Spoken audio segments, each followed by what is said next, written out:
in New Jersey, especially in our urban areas.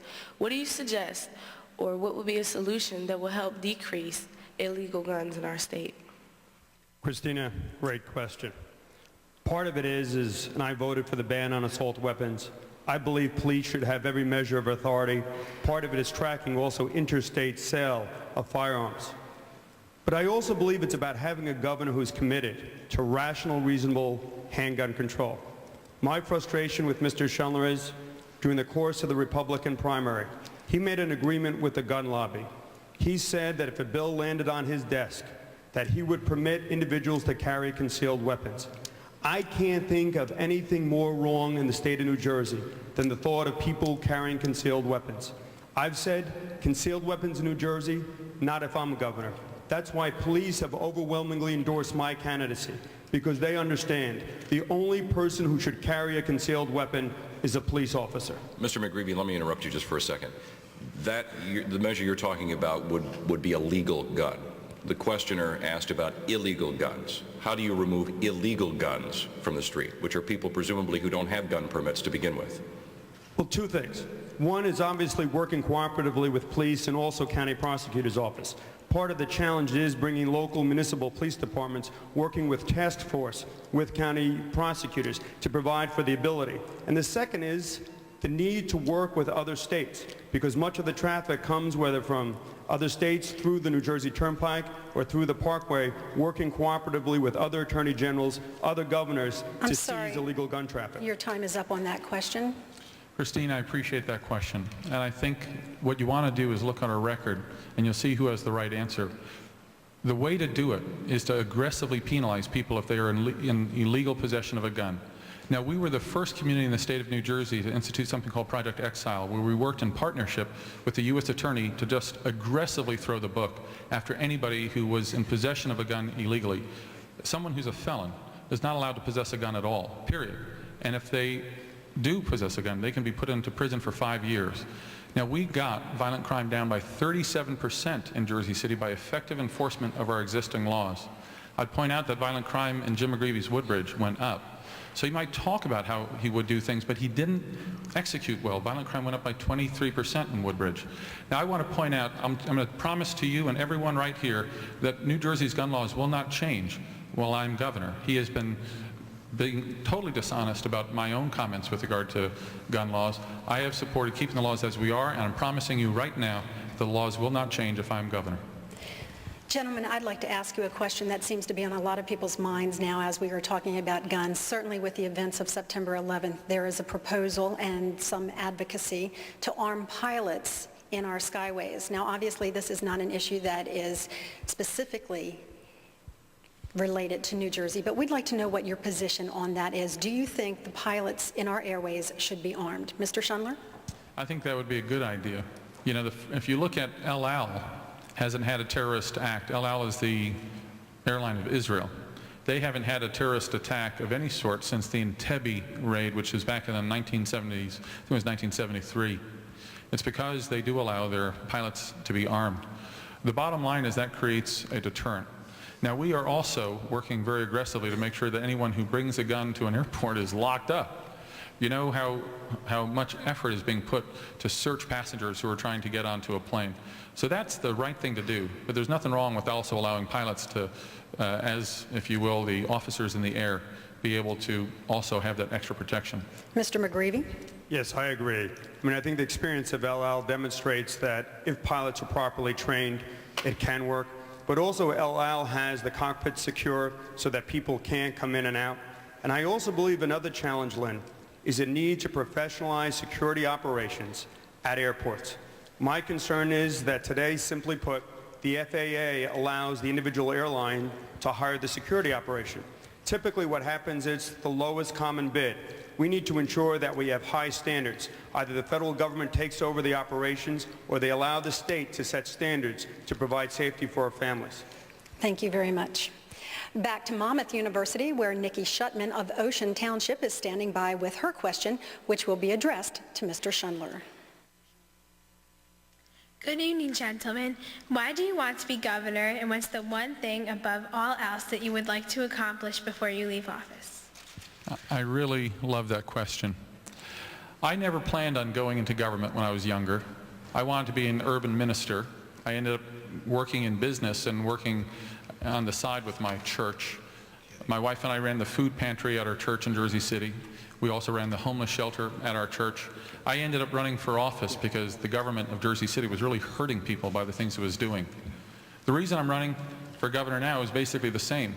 I think there are things that we can do in the state of New Jersey that can help people a lot. We only have 40% of the children, for instance, in our cities graduating from our public schools. We have senior citizens who can't afford to pay their property taxes. I've created a new public school in Jersey City, one I founded myself, an innovative school that for half as much money as other schools are spending in the city is getting dramatically improved results. The children who came to us had the lowest reading scores in the whole city. Now they're reading at higher levels than the city overall. Their reading scores went up 40 points, 40% last year alone. I want to help all of our schools across the state of New Jersey be able to become much more efficient and effective. And Mr. McGreevey, why do you want to be governor? I want to be governor of the state of New Jersey because I want to represent. I want to fight for the people who wake up every morning, work hard, and play by the rules. Middle-class Jersey. I think after 8 years, unfortunately, of the Whitman administration, we've had a government that's grown too remote and too distant. And also to get this education so right, public education, where over 1 million of our children go, to make sure that our children are prepared for the future, to set higher standards for teachers who can't teach, remove them from the classroom, and also, most importantly, to make sure every third grade child can read. Literacy is so important. And auto insurance. For the past 7 years in a row, New Jersey's had the highest auto insurance rates in the nation. We need a governor who's on the side of drivers, a governor who's going to tackle the problems of the uninsured and fraud. And for all the waste and mismanagement, how about the $500 million on the emissions testing debacle? You'll have to answer that in another question. Bob? Given the recent state of affairs and the fact that poll after poll shows that public safety is the #1 concern across the land these days, why didn't either one of you make public safety a top priority in what you just said? Well, Bob, as a former assistant prosecutor and somebody who has a strong record of law and order, public safety is clearly up there. I've put forth a series of proposals. In the aftermath of the September 11th incident, I sat down quietly with state police, with hospital executives, to understand what we could do in terms of the Office of Emergency Management to better prepare New Jersey. And I think the responsibility of the next governor is to provide for coordination with the Attorney General's office. Mr. Schundler, on the other hand, took it upon himself to criticize the state police. I believe we had an excellent track record and we performed well. But the responsibility of the next governor is to provide for education, provide for preparedness, and the necessary drills to ensure the safety of our families and children. Mr. Schundler? You know, if you think about Abraham Lincoln, who served at the time of the greatest war that this country ever experienced, he didn't run for office because he wanted to be president during a war. He ran for office because he wanted to help make America more prosperous. He wanted to do what he could to abolish slavery, good Republican that he was. But he ended up having the challenge of guiding this nation through that war. Now, I can't tell you that the reason, when I've thought about what I'd love to be able to do, that the #1 thing I wanted to be able to do was serve as governor during a time of war. I wanted to see that we can improve education so every child can have a future. In this country, without educational enfranchisement, you don't have real economic opportunity. And I'm convinced we can do it, and we can get taxes down at the same time and keep our economy strong. Thank you, gentlemen. Let's return to our Union, New Jersey location. Moshe Korn is a resident of Morristown, and he's standing by with a question that will be addressed to Mr. McGreevey. We all pay our full share in hard-earned tax dollars, which supports the public school system. But why are parents like me who send our children to private schools, why are we being denied equal educational funding for our children? Well, Moshe, this is why. I believe our responsibility is to ensure that public education works. We have approximately 1.5 million children in grammar and secondary schools in the state of New Jersey, about 1.3 million in public schools, and only 200,000 in private schools. My commitment is to make sure every public school works. We have some of the best public schools in the nation, but we have some public schools that are failing. We have to ensure that teachers who can't teach are removed from the classroom. We set higher standards for teachers and principals. Mr. Schundler's approach is to literally drain public education of $600 million. He would walk away from the over 1 million children who are in public schools. I believe that's wrong for public education. I believe that's wrong for property taxpayers. And the independent Office of Legislative Services, nonpartisan, says Mr. Schundler's plan is actually going to cost New Jerseyans money. Somebody's going to have to make up that $600 million, and we'd have a weakened public education system. Mr. Schundler. Moshe, I think you deserve to be able to get help educating your child. I don't think you're a second-class citizen. And so I have proposed that parents like yourself who either homeschool or have their child in a private school, or even for that matter public school parents who get tutoring for their child, should be able to get a tax credit so they can help cover their education costs by getting a tax credit they could use to get some off on their state income tax.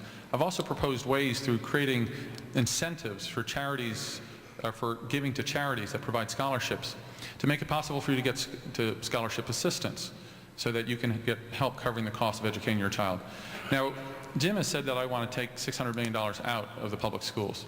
In fact, what he's proposing is to spend about $7 billion in our urban areas alone to decrease classroom overcrowding in our public schools.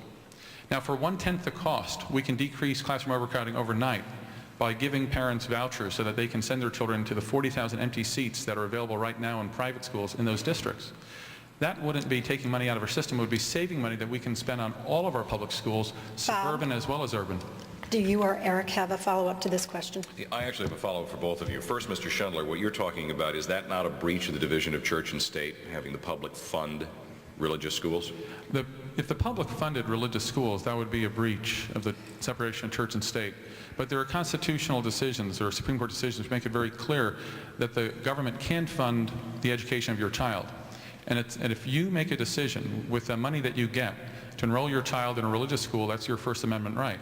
For instance, how many of you went to college on the GI Bill? How many of you got a Pell Grant? How many of you have your children in preschools? You have the freedom to take the money you get from the federal government for college education or preschool to St. Peter's College in Jersey City, or you can take it to New Jersey City University in Jersey City. It doesn't violate the separation of church and state for you to have the freedom to make the choice you want that is best for you. Mr. McGreevey, we're told that values are lacking in today's society. If that's true, why should parents be penalized for opting to combine a strong religious regimen with their academic regimen? Eric, I went to parochial schools. I'm not interested in penalizing parents. But the important point is here. If we do as Mr. Schundler suggests, we're going to take $600 million out of the system and allow people to go to private schools or parochial schools. Ultimately, two things happen. You take that $600 million and somebody has to make up the difference. It's either property taxpayers or the state of New Jersey. But second, and perhaps even more importantly, people move to their home because of the quality of their local neighborhood school.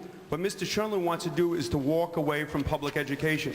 I realize we have schools that sometimes aren't working, but the goal is to make sure we get them right, to provide for the standards and the levels of accountability, not to bankrupt the system. And it's just not my word. The Office of Legislative Services says it can't work. It won't work. On that note, thank you very much, gentlemen. If you are just joining us, this is CN8 and 101.5 FM radio, and we are bringing you an unprecedented media event. We have been fortunate enough to have the Republican candidate Bret Schundler and the Democratic candidate Jim McGreevey for governor in New Jersey join us for this town meeting. And you will notice that it is not a debate, but rather a town meeting answering very specific questions from you, the voter, the resident who will make the decision on November 6th. We thank you for joining us, and we will continue asking questions of the candidates at this time. We'll return now to our Rowan University crowd. Frank Fulbrook of Camden has been selected to ask the next question, and Mr. Schundler answers first. Yes, Mayor. To reduce the number of HIV/AIDS infections caused by sharing needles, would you support pharmacy sale of syringes without a prescription, as it's done in 42 states? And